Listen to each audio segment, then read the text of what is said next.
Hello friend, welcome back. My name is Becky if you're new, and today we are gonna be making 4 delicious, cozy fall crock pot recipes where we are gonna be making them from scratch. And they're all gonna be easy, cozy, and delicious. Right this time of year, it's busy. So I am gonna be canning up a ton of diced tomatoes today, and I don't wanna have to worry about dinner when I'm done canning. I'm gonna be tired, and so we're gonna go ahead and get dinner going in the crock pot right now. This first recipe we're gonna make just screams fall to me, and it's a creamy chicken stroganoff, and we're just gonna make everything right in the slow cooker. So I have 4 chicken thighs here that I'm gonna lay down in my slow cooker first thing. And this is gonna be so easy because I've already done some of the prep. I have 2 little balls of frozen garlic. Use whatever kind of garlic you want. I like to process a lot of garlic at one time, freeze it, and then when I need to use it, I don't have to peel and chop garlic. I also have here, when I was making that marinara sauce, I diced too many onions. I threw these in the fridge, and now I have onions that we're just gonna lay in this crock pot next. I did myself a favor, and I bought pre-diced mushrooms, but I do need to wash these. So I'm gonna go ahead and get these mushrooms into this colander. I'm gonna wash them, and we'll bring them back to the crock pot.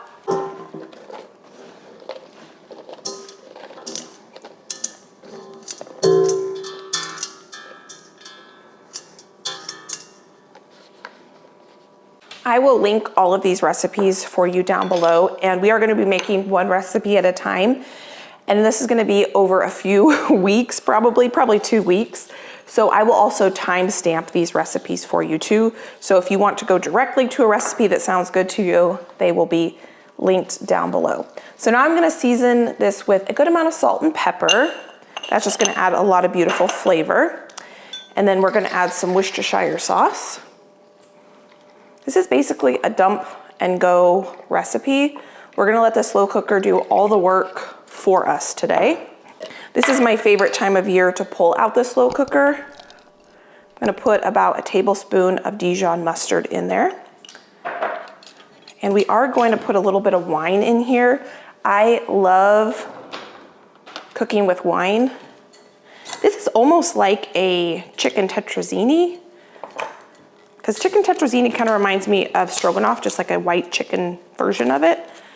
And so you probably could call this slow cooker chicken tetrazzini as well. So here I have a good dry white wine that I would enjoy drinking.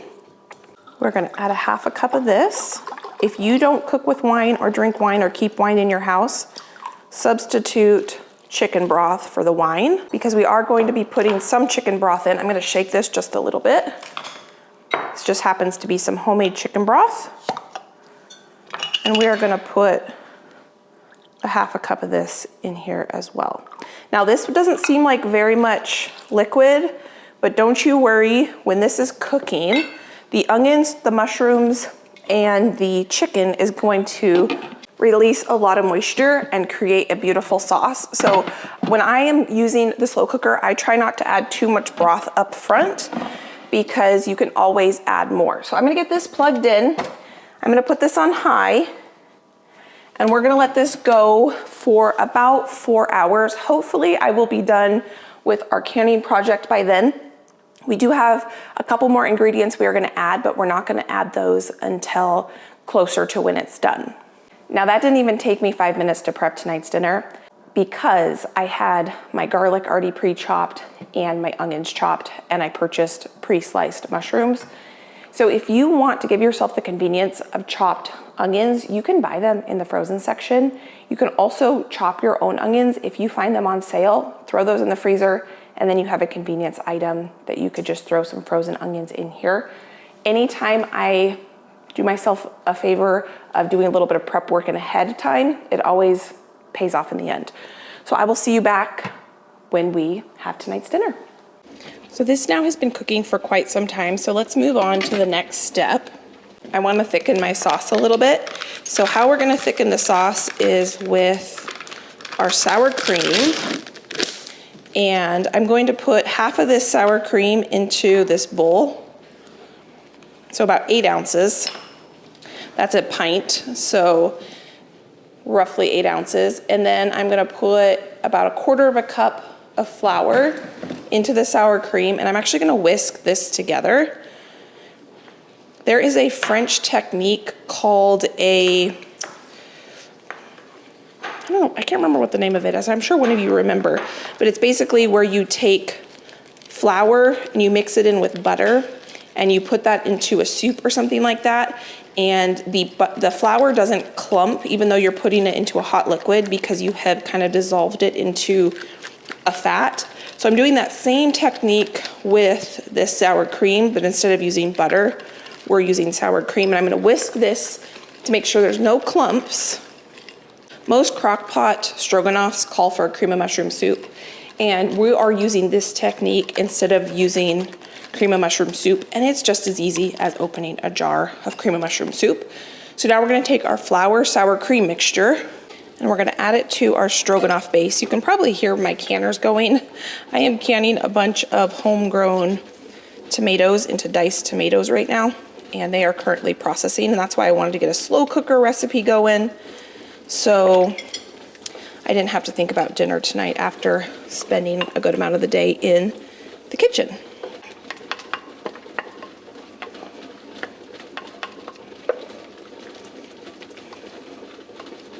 I'm just gonna whisk that in there.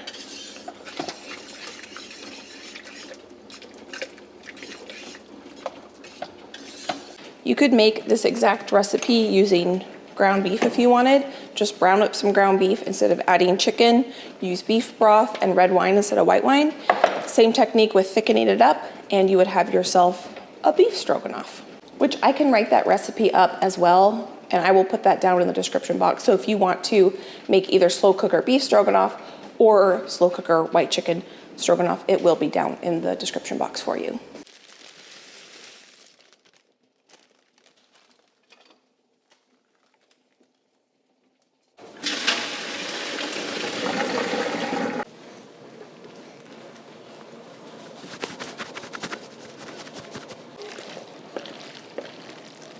So this sauce is the perfect thickness. It's not too runny at all.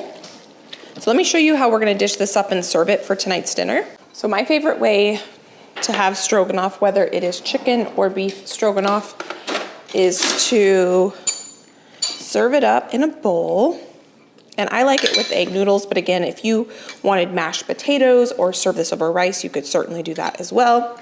And then the way we like to do it is to top it with a little bit more sour cream. I'm just gonna mix this just a little bit. It's piping hot. This is the perfect fall cozy dinner after spending a long time in the kitchen today. I wanna give this one final taste test with you. It's so hot. My canners have about 20 minutes left. We're gonna sit down, enjoy a nice dinner while the canners finish processing. And dinner didn't take, total maybe 15 minutes of time. Would have taken a little bit more time if I had to dice the onion, the garlic, and the mushrooms. But sometimes it's nice to give yourself those little bit of shortcuts.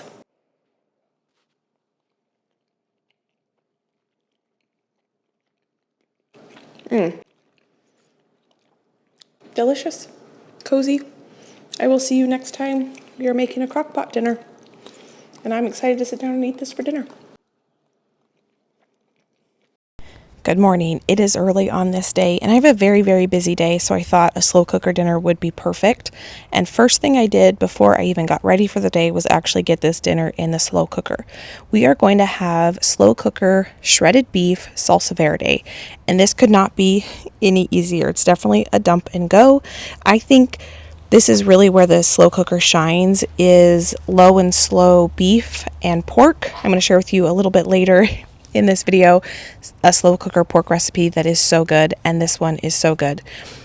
Now I am peeling 2 onions. One's really tiny and one's really large. I'm getting the root end off because I'm going to just throw this whole onion in the slow cooker. This is just for pure flavor. We're not actually going to eat the onion or this garlic. I also have another whole head of garlic here. I'm going to go ahead and just cut the ends off, chop, smash them and get them peeled, and then I'm going to put them whole into the slow cooker. I'm not going to worry about chopping them or anything. Now I totally ran out of all the garlic that I have pre-chopped in my freezer right now, so I am getting this fresh garlic out. But you could skip this step if you wanted to, if you have jarred garlic, or if you have prepped garlic in your freezer, or if you want to use dried onions and dried garlic, go ahead and do that. But I happen to have this, and I had a few minutes on this morning, so I went ahead and peeled an onion and a whole bunch of garlic. So I'm going to get my onions and garlic in my slow cooker, and then I have this piece of roast. I don't remember the cut of this, but you could use any type of roast you want. You could use a top round. I think this was a sirloin roast. My favorite is chuck roast, but this was from a half a cow that I had purchased 2 summers ago, so I wanted to get this used up because I am picking up a half a cow this week. And so I went ahead and I just diced that into big chunks, got that in the slow cooker, and now I'm going to go ahead and season this up. I have some smoked salt, and I thought this would be the perfect time to use it. I have not used it, and it is so delicious. So I sprinkle it with some smoked salt, and then I'm just going to add cumin, chipotle powder, coriander, salt, pepper, and those are going to be the spices on this. Now you could take the time to sear this beef in a skillet before you put it in the slow cooker. That would add a lot of delicious flavor, but I was not about to do that on this morning, so I just put my beef right into my slow cooker and I seasoned the top of it. Oh, I did add quite a bit of black pepper as well. Now, the kind of the star of the show is not only the beef, but is also a jar of salsa verde. And this is some salsa verde I made last summer. I'm going to just pour this over the top. Use whatever your favorite salsa verde is. We're going to get this covered, and we're going to cook this on low and slow for about 8 to 10 hours, basically all day. I want this to get so tender I can just shred it. Now, I did happen to have some peppers in my refrigerator. This is totally optional. These are from the garden, and I thought that they would add some nice pepper flavor. We don't end up eating these peppers. I'm using them just for flavor. And then it's always good to add a little bit of citrus. You could use a lime. I happen to have lemons in my fridge, so I'm going to squeeze the juice of 1 whole lemon over the top of our beef. Put the lid on, and we will see it in a little bit. Now, this was a very busy day. On this day, we go live and we make donuts together, and I did a bunch of harvesting in the garden. So I was harvesting, and I thought I had some other projects I needed to do to put some tomatoes up so that I could turn them into marinara sauce. So when I came in from the garden and I was already doing some other things, it was kind of midday, and I already had my cutting board out and my knife out, so I thought I would go ahead and get some pico de gallo made as well. So on this night, we are going to use this salsa verde beef as a burrito bowl topping. It's going to be like the main part of our burrito bowl. And I end up taking that meat throughout the rest of the week, and I turn it into a couple other things. We end up having beef tacos. We have quesadillas, and I use it kind of as a meal prep option for different lunches and a really quick dinner because I had it and I wanted to use it up. And the beauty of the garden right now is that it's producing these beautiful slicing tomatoes. And so I'm trying to enjoy as much fresh tomatoes as I can. The onion was from the garden, the cilantro was from the garden, tomatoes were from the garden. So I go ahead and I chop them all up. I wanted kind of a little bit of a fine pico. We are also able to eat this salsa for tonight's dinner, but the beauty is I was also able to enjoy this as kind of meal prep, and I am able to put this salsa on a bunch of other things, on my eggs in the morning, and then for the quesadillas and the other things. So this is just a very quick salsa. It's tomatoes, onions. I could have put a jalapeno in there, but I don't think I did. Cilantro, salt, pepper, garlic powder, and then the juice of lemons. I actually like the flavor of lemons better than limes, so I typically tend to not have limes in my house that often, but if you prefer limes, go ahead and use limes. And then I did find one more garlic puck, so I just threw that in there, and that, I guess, is my very, very last frozen garlic. So I'm going to have to do a big garlic processing day at some point here. So I seasoned up this pico. I'm going to pop this in the fridge, and now we can go ahead and check on our beef because it has been cooking for a very, very long time. So you can see the peppers are starting to get soft and the beef is not quite ready yet. So I just kind of tuck all the different pieces of meat in there. I tasted the broth because everything is cooked at this point, and I thought it could use a little bit of sweetness. So I put a couple tablespoons of honey in there, And the peppers that I had put in there from the garden were pretty hot, so it needed that little bit of balance of sweetness. So now I'm going to go ahead and get going on kind of like the final part of this dinner on this day, and this is just some rice in the Instant Pot. I like to toast my rice up in the Instant Pot with a little bit of butter. I have some salsa from last year's garden. I like to add that to my rice when I make burrito bowls because it just adds really, really good flavor. It has peppers and onions and garlic and all sorts of good stuff in there. And then I'm going to use this tomato juice from last year's garden to cook my rice with. So we're going to kind of have a tomato-based rice that is going to be delicious. I'm going to get the lid on this and I'm going to put it on the rice button and we're going to let this cook. And here you can see our beef now after about, I think it cooked for about 10 hours. At one point I put it on low and I just let it kind of sit in the background while I had a busy day. And then when it was time for dinner, I took the beef out of the slow cooker and I let it rest a little bit. I don't like biting into any pieces of fat, so I let it kind of cool so that I can shred it and remove any pieces of fat. I did cut away the really big pieces when we prepped it earlier in the day, and then after I removed those pieces of fat, I put it back into the slow cooker. I shredded it up with 2 forks. I strained the broth in my fat separator. I got out the garlic, the onions, and the peppers, and the lemon peel, and once that kind of sat for a few minutes, I was able to put that delicious flavor back into the slow cooker and leave kind of the fatty bit on the top. And you can notice I didn't add any extra broth to this beef. I just let it cook with the moisture from the onions, its own broth it created, and the moisture from the salsa verde. And you could see it was plenty brothy to make a nice sauce for our dinner. So here's our dinner. We have our beef. These are all the components. I pulled out some sour cream and cheese and hot sauce. We have the rice, we have our pico, and an easy dinner with enough leftovers that I was able to turn it into all different types of things throughout the rest of the week. And we just really ate on this and really, really enjoyed it. So here's what it looked like the first night as a burrito bowl. Super delicious and versatile. Happy Monday.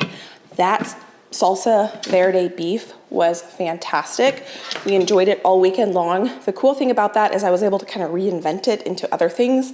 So we had it as burrito bowls. I turned it into quesadillas. We had tacos. We just had it in all different variations and it was so good. I was glad I didn't have to do very much cooking over the weekend. But I do need to do some cooking today because I have some big projects I need to get to today. And today we are going to make a creamy basil chicken in the slow cooker, and it's going to come together so quickly. So the first thing I have here are 3 chicken breasts. These are the chicken breasts that I helped butcher. A friend raised them, and I had the opportunity to go help in the processing of them. So I'm really proud of these chicken breasts. I did thaw these in the refrigerator overnight. I didn't want to start with frozen chicken because that tends to make things a little too watery in the crock pot. So I did want to make sure they were nice and thawed before getting started. I'm going to put them in the bottom of this slow cooker. These are pretty good sized chicken breasts, so I'm only going to cook 3. Now I'm going to season these chicken breasts with pepper, some of my homemade basil salt. If all you have is salt and dried basil, just use that. This is just going to save me one ingredient from having to get out of the pantry. Next, I have a jar of homemade marinara sauce. Use whatever your favorite marinara sauce is. This is about 2 cups. And I'm going to pour this over the chicken. This recipe was inspired by a reel that I saw on Instagram where someone put chicken breast on the bottom of their slow cooker and then they poured in a jar of marinara sauce and a jar of Alfredo sauce. And I thought that sounded delicious. And I'm going to show you how we're going to make this a homemade version, but if you wanted to do that, you could do that, and it would certainly save you a whole lot of steps, but this homemade version isn't going to take that much longer. So here I have some cream. This is heavy whipping cream, and I just added a little bit of cornstarch to it. A lot of times when we cook in the slow cooker, things can get a little bit watery, and so the goal is to try to have a nice, thick, and beautiful sauce. So to our cornstarch and cream, I'm going to add some garlic powder and some onion powder. If you wanted to use tapioca starch instead of heavy cream, you could certainly do that. That's usually what I have on hand, but right now I have cornstarch. So I'm gonna mix this together until it is lump free. So now I'm gonna pour my cream over my marinara sauce and our chicken. We're gonna get the lid on this, and I'm gonna pop this in the corner of my kitchen, get it plugged in. I'm gonna put this on high, and I'll see you back to put the finishing touches on tonight's dinner.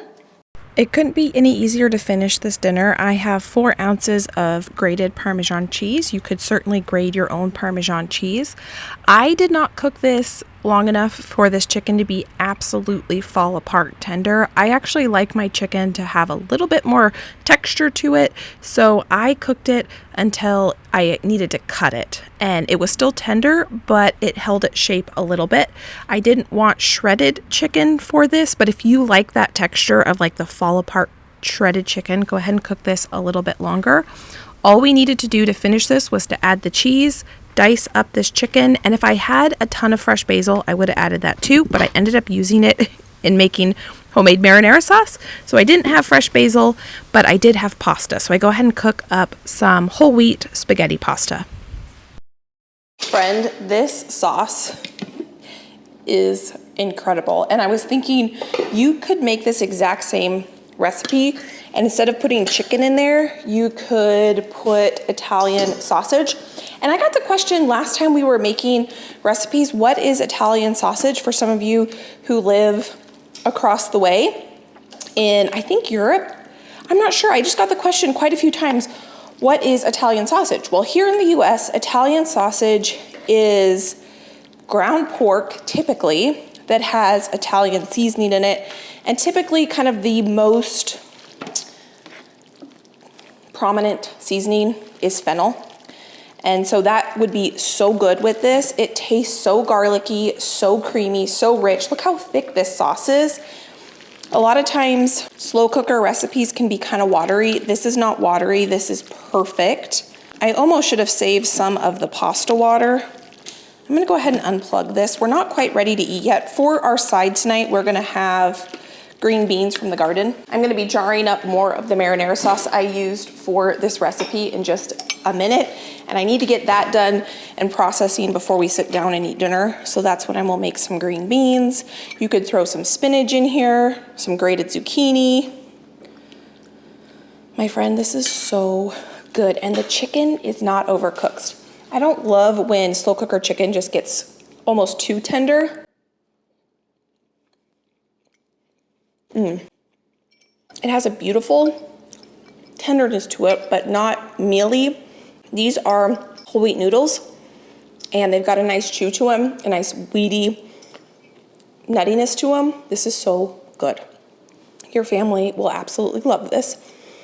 And what I would do is put a ton of fresh basil in this. I thought I had a bunch of it, but I guess I used it all in this marinara sauce right here. And the basil that I have out in the garden is not looking super great. I'm gonna enjoy this, and then we're gonna enjoy a nice dinner tonight. Good morning. It is an early morning again, and I have here a pork butt. So this is some pork that we are going to turn into Cuban sandwiches. And again, this is where the slow cooker shines. Low and slow all day long. When you have a tough cut of meat like a roast, a beef roast, or a pork roast, you really want it to cook low and slow. And so if you want to get a dinner going before you head to work and it needs to cook for 8 to 10 hours, this is your best friend. So I was going to cut this into chunks, but there was a big bone in it. So I just threw the whole thing in there, and now we're going to make the sauce that we're going to cook this in. So I've got orange juice, basil salt, garlic, Worcestershire sauce, some Dijon mustard. I actually used honey mustard because I thought the honey would be really good in this. Pepper and salt. And then I will leave the written recipe down below. I mix all these together, lots and lots of garlic, and this is so delicious. You could fresh squeeze your own orange juice if you wanted, but I didn't want to do that, so I just bought some orange juice at the grocery store. I'm going to pour this over the top of our pork. I had some sliced onions in my refrigerator from some other project that were left over, so I didn't even need to slice onions. I throw those on the top. I squeeze some fresh lime juice over them, and then I'm going to get this cooking on high, and this cooks, I want to say it was like 7 to 8 hours on high. It was a very long time. And the nice thing about these roasts, beef or pork, is you really can't overcook them. So you can just put them on in the morning, go to work or go about your day, and then dinner will be ready for you when it's dinner time. Well, friend, this has been cooking away for hours and hours and hours. My house smells fantastic. And I think we can go ahead and make ourselves some sandwiches. I did a little test and it looks like it is fork tender. Let's see. Oh yeah. So what we're gonna do is get this roast out of this crock pot. I'm gonna bring this over here so we can finish this off together over here where we have a little bit more room to work.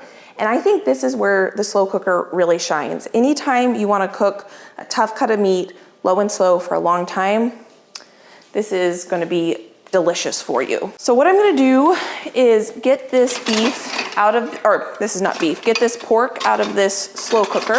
This feels like the perfect day for it. It is pouring outside and it's really starting to feel like fall around here. So having this just cook all day has just given all the cozy vibes. So this thing is kind of falling apart. So I'm gonna need to get in here with a fork too. I'm gonna let this cool just a little bit. I don't like to have any excess pieces of like fat or bone or anything in this. So once this cools a little bit, we'll shred it and then we will make up our sandwiches. It is 2 o'clock right now. We are gonna actually have this for kind of a late lunch, early dinner. So I'm gonna get all of this pork onto this plate. We're gonna bring this over here. We're gonna revisit that in just a second, but I do want to strain out this broth. This stuff is just packed full of flavor because we cooked this pork in that juice and all those beautiful seasonings, but I don't want all the fat, so I'm just gonna use a fat separator here. I'm gonna let that sit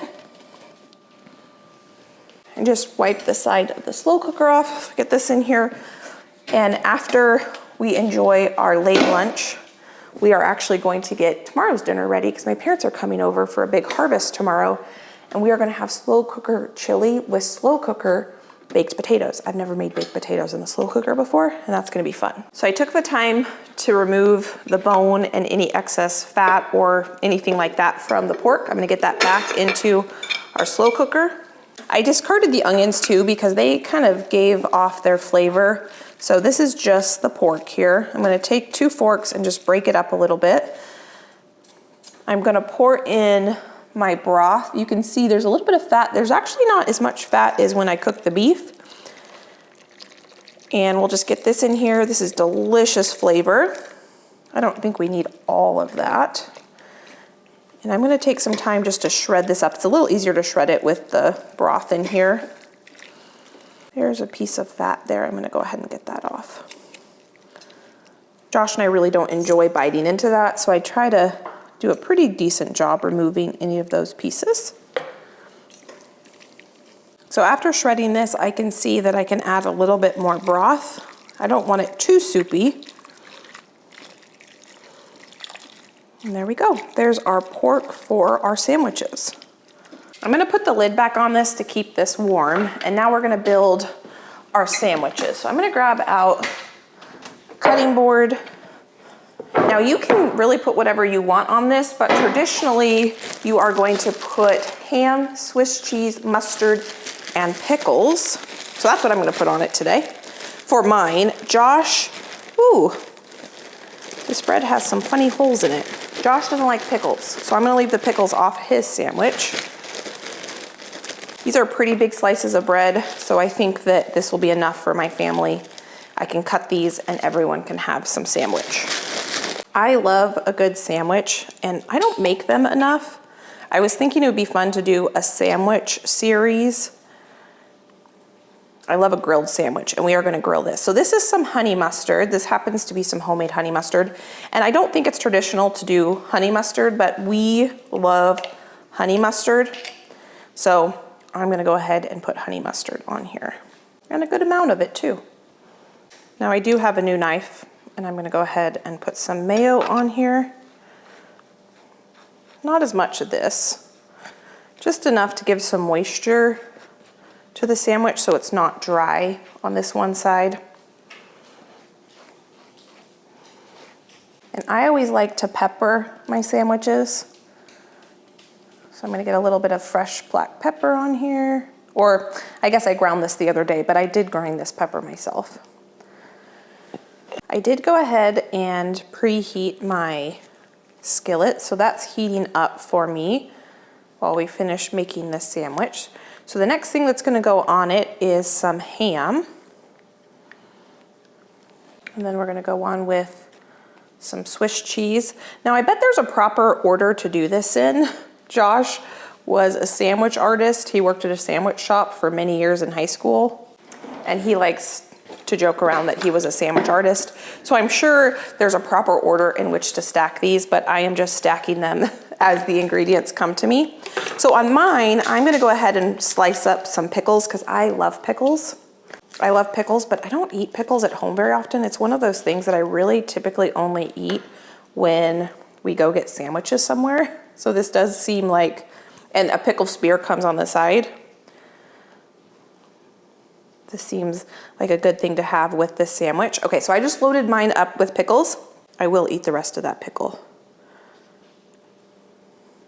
I've tried making my own pickles and they're good, but nothing like a store-bought pickle. Okay, so now we're gonna take our beautiful pork that we made, and I can smell my griddle over there is getting hot, so we need to get going on this. And I think I'm gonna go ahead and lay it on the pickles.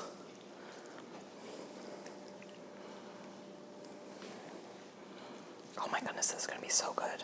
This is gonna be a hearty lunch/dinner. Now, I've never had a traditional Cuban sandwich. I have made them myself a few times, but I've never gone and had a Cuban sandwich that someone else has made. So this is kind of my take on a Cuban sandwich. Okay, beautiful. If my butter wasn't refrigerator cold, I would have put the butter on the sandwich. But because I just got it out of the refrigerator, I'm just gonna put some butter on my griddle. And I want this sandwich to cook all the way through. So I'm gonna tuck that cheese in a little bit just so it doesn't melt on my griddle. I'm gonna turn the stove down a little bit so that my cheese gets melty before my toast gets too crunchy. I'm gonna tuck this piece of cheese in too. Just fold it over, break it, just so that it doesn't melt as much on my skillet.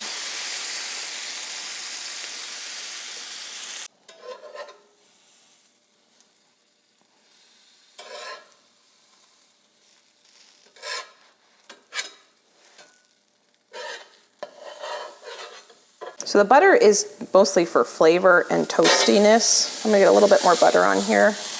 That turned over.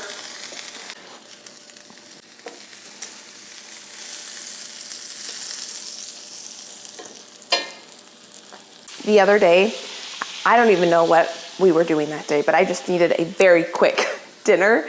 And I had the thought of making a grilled peanut butter and jelly sandwich. Let me tell you, with sourdough bread, it was life-changing.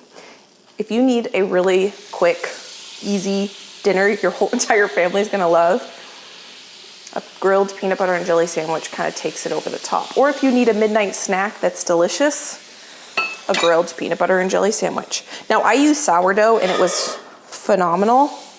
Josh just got in here and the sandwiches are done, so perfect timing. I'm gonna turn my stove off.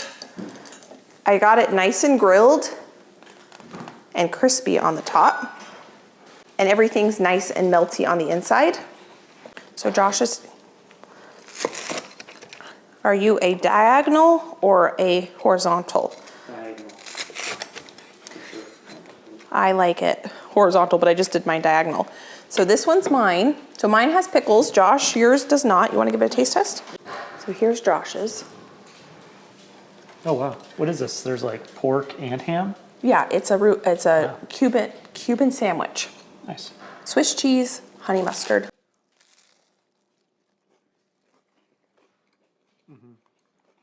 The honey mustard is great. Very tasty.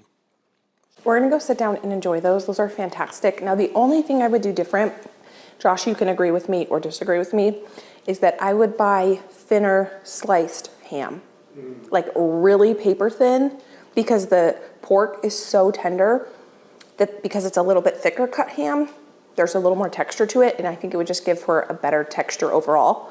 But fantastic sandwich, and luckily I have enough that we can have a few of these. I will see you back when we prep tomorrow night's dinner. Friend, that sandwich was fantastic.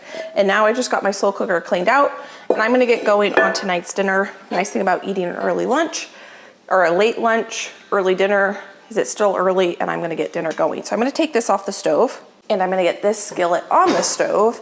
Now, I have never cooked ground meat in a slow cooker. My sister says she has put ground beef in her slow cooker and was able to break it up after it cooked. But since I have time, since we're getting this done the night before we're gonna cook this in the slow cooker, I'm gonna go ahead and brown up my beef in a skillet. I don't know if you can hear it, but it is pouring outside and I am loving it, and it's feeling like fall. So I just have some avocado oil that I just put into this skillet, and I'm gonna put a pound of ground beef into this skillet. Now I am putting half the amount of beef in this recipe. I'm actually cutting this recipe in half because we're gonna put this chili over top of baked potatoes. I didn't need a whole pot of chili because that's not the whole dinner. This is more of just like a topping. So instead of 2 pounds of ground beef, I'm just gonna do 1. And while this is cooking and browning, it's still a little frozen on the inside. We're gonna go ahead and get the rest of our ingredients into our slow cooker. So I'm gonna start with my version of rotel, and that is 1 jar of diced tomatoes. And those held up really well. So if you were with me when we made these diced tomatoes and jarred them up, I did the pack in its own juices, and I wasn't sure because they had a process for an hour and 20 minutes if they would process up well, and they look fantastic. So to make this rotel, to my diced tomatoes, I'm gonna add some chilies. These are roasted chilies that I roasted and then froze, and I took the skins off them. Now I'm gonna add 1 jar of homegrown, home-jarred black beans. I didn't realize how many homegrown items we're gonna be able to put into this chili, or locally sourced. I didn't grow that ground beef, but I did buy it from a local farmer. Now we're gonna get our beans in here. I'm gonna go ahead and not rinse them because I wanna add that starch to thicken up our chili, and I didn't drain the tomatoes either. I hadn't been able to find this jar opener for a while. I just found it, and I'm really glad to have it back. Now I have 1 jar of just tomato sauce. I can link that for you down below if you're interested in it. That was homegrown tomatoes from last year's garden. Now, because it's the end of the day and I'm tired, I just pulled out of my freezer a package of diced onions. If I didn't have this package of diced onions, I would chop up an onion right now. But one nice thing about keeping diced onions frozen in your freezer is you can give yourself the gift of not having to chop an onion when you don't want to. And Josh vacuum sealed these, and he wrote on there, well, I think I wrote on it because that looks like my handwriting, 1.5 cups of onions. And I've got my spices out here.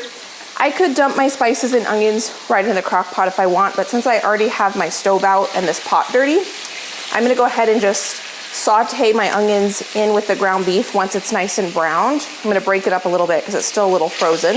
And then I will toast my spices in this skillet because they have lots of fat-soluble flavor compounds. So you can actually maximize your flavor of your spices if you toast them in just a little bit of fat first. Let's see if I can do this without splattering myself. I don't have an apron on today. There we go. I'm gonna turn the heat way up now that I've kind of got this broken up, and I can start browning this ground beef. And I'm okay if this is a really thick chili because, again, it's gonna be a topping on baked potatoes. We're actually gonna make the baked potatoes in the crock pot or slow cooker because I've seen people do that before. I've never done it, and I thought it would be kind of fun to try it. And we're gonna be harvesting with my parents all day tomorrow, not all day, but for a few hours, and I'm not sure when we're going to be hungry, and so I want dinner to be done and ready to go whenever we are done harvesting tomorrow. So now that I have some good color on some of these pieces, it's not fully cooked. There's still some pink pieces in here, but it's gonna cook again tomorrow all day. You can see some beautiful caramelization on there. I'm gonna go ahead and get some onions in here. Again, I'm only doing this because I already have this pan out. Otherwise, I would just throw everything in the crock pot. And these onions smell so good.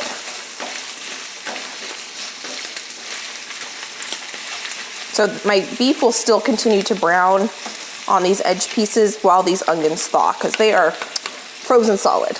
Now that these onions have cooked down by quite a bit, they're gonna cook more tomorrow. I'm gonna get some more seasonings in here. This is some basil salt. I thought that would be good. So I'm just gonna add some of that. Good amount of black pepper. A lot of smoked paprika.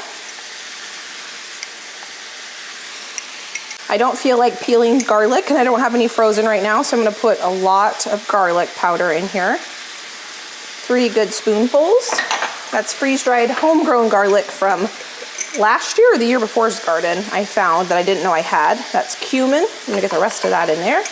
And then some onion powder, because that just makes everything good. So 2 big scoops of that. I'm gonna mix this together, toast the spices for a minute.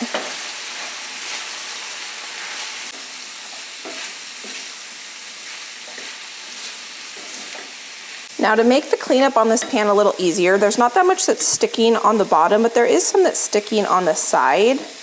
I'm going to put just a little bit of water to deglaze this pan, and that will kind of clean up the edges, and it will not only add more flavor to our final chili, but it will make cleanup of this pan a lot easier. I might need a little bit more for this side of the pan. And if it all evaporates, that's okay. I'm just gonna clean up this pan. See, there you go. It's gonna make cleanup a lot easier. I still have the stove on. The heat from the stove is what is helping with the water, me get the stuck-on bits off the pan. That looks pretty good. So now I'm gonna add our beef spice onion mixture to our chili pot. I'm gonna stir this together. Now I feel like I'm forgetting something because that was so easy, but I do want a thick chili, and I don't want any corn or anything in here because I want this to just be kind of a pure, delicious chili. Now this is going to cook low and slow tomorrow all day. Everything is cooked. It just needs to warm through and marry all the flavors. So tomorrow is gonna be a matter of pushing the on button and then prepping the potatoes for the slow cooker as well, which I do not feel like doing right now. So I'll probably do that in the morning because they are homegrown potatoes. They're gonna need quite a bit of scrubbing to get clean, because I think I wanna try to keep the skins on. Yes, because they're baked potatoes. So I'm gonna let this cool, actually probably uncovered for a few minutes, just until that ground beef cools down a little bit, and then I'll pop this in the fridge. I do need to clean up my mess. I have my spices out and a couple things behind me I need to clean up. And then we're done cooking in the kitchen today. So I will see you back tomorrow when we make this up. It is early, and I went downstairs and grabbed a couple potatoes. Now, the reason I decided to make this on this day, I wasn't originally planning to make this as part of the slow cooker series, but when my parents were over, if you were with us harvesting these potatoes, my mom had made some comment about having baked potatoes and chili.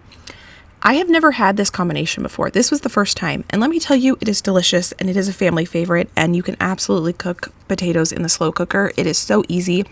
I end up scrubbing them really, really well because these are homegrown potatoes. They have dirt on them, and so they need to be scrubbed very, very well. I do cut off any kind of like nicks or parts that I don't want in my final potatoes. I oil them up with just some avocado oil, some basil salt. I put them on high, and I let them cook on high for about 4 hours or so, and then I turned them on low, and I just left them on low all day. We end up eating dinner around, I want to say it was 6:15, I think, and I started this early in the morning. The chili I put on high, and then I end up reducing it to keep warm. Oh no, I didn't put the potatoes on low. I put them on keep warm, and I put the chili on keep warm after a few hours. And then they were just sitting there waiting for us whenever we were done doing a big harvest. But this was delicious. I'm glad my mom had made that comment, and I decided to make it on this day because we were able just to come inside when we were done harvesting and have a hearty, delicious dinner. So I'm going to get these cooking, and they will be ready for us when it's dinner time. My apologies for this. I don't think I could be though more excited for a slow cooker dinner than I am tonight. My parents came over and we spent 4.5 hours harvesting and cleaning up the garden. So I just rinsed off real quick, and I'm gonna be able to pull this dinner together in minutes. A few hours ago, I put this on keep warm, and these potatoes are nice and tender at this point. They smell incredible. And then this is our chili, and it smells incredible too. It's gotten nice and thick. I probably should have strained my beef a little bit better, but by the time you mix it all together, it's looking delicious, and it tastes delicious. I have tasted it, and it has the perfect seasoning. It doesn't need any salt or pepper or anything like that. And this has been on low or keep warm for hours. So I actually don't even have to do anything to pull this dinner together other than pull out some cheese that I have already pre-shredded. I have some sour cream here. And Mom, you don't want diced onions? No. Dad doesn't either. Yeah. So I don't even need to dice onions. What about chives? Would you like chives? Don't need them. Okay. And then I'm gonna pull one more thing out, a jar of cowboy candy, and dinner is pulled together. I have never made this meal before. I will show you what it looks like pulled together with the potato on the plate with the chili on it, the cheese, the sour cream, and the cowboy candy. My family is starving. My mom just said her too. She is organizing vegetables. She is gonna take a bunch home for herself. She's gonna go drop goodies off at different people's houses on her way home. But I know my dad is hungry. I'm hungry, my mom's hungry, everybody's hungry. So we are gonna sit down and eat this dinner. It has been 5 incredible slow cooker dinners. There is not one that we have been disappointed in. They've all been incredible. So if you want any of these recipes, they will be linked down below. I am really trying to learn how to use the slow cooker efficiently and learn how to use it so that it serves my family well and that the meals are delicious, because who doesn't love a delicious dinner? So if you want to watch more of my videos, I'll pop them here. You can get some more dinner inspiration. And if you want the recipes, I'll link them down below. So thank you for being here. Thank you for being you. I can't wait to see you next time. Bye, friend.